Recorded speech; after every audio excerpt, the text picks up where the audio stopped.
Welcome. Exercise number 1 is considered cable rear delt fly is an effective exercise that targets the posterior deltoid muscles, which are located on the back of the shoulders. It also targets the upper back muscles, including the rhomboids and trapezius. It can be performed by people of all fitness levels and can be easily modified to suit individual needs and preferences. Bend over reverse cable fly is an exercise that targets the posterior deltoid muscles as well as the muscles of the upper back. You can do this exercise with a dumbbell or resistance band. Exercise number 3 is considered this exercise is an effective way to target the often neglected posterior deltoid muscles.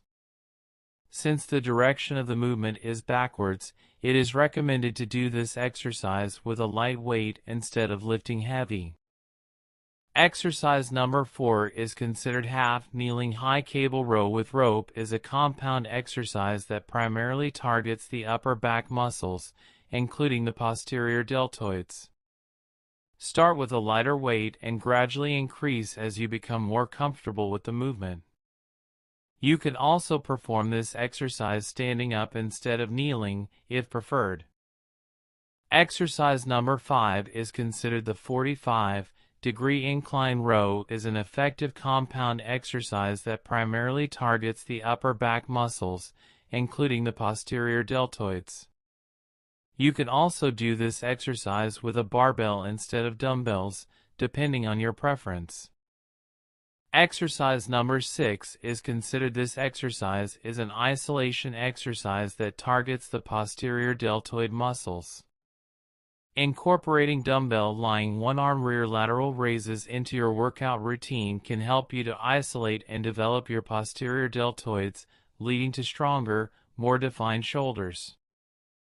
Exercise number 7 is considered chest-supported lateral raises are an isolation exercise that primarily targets the lateral and posterior deltoid muscles, as well as the muscles of the upper back.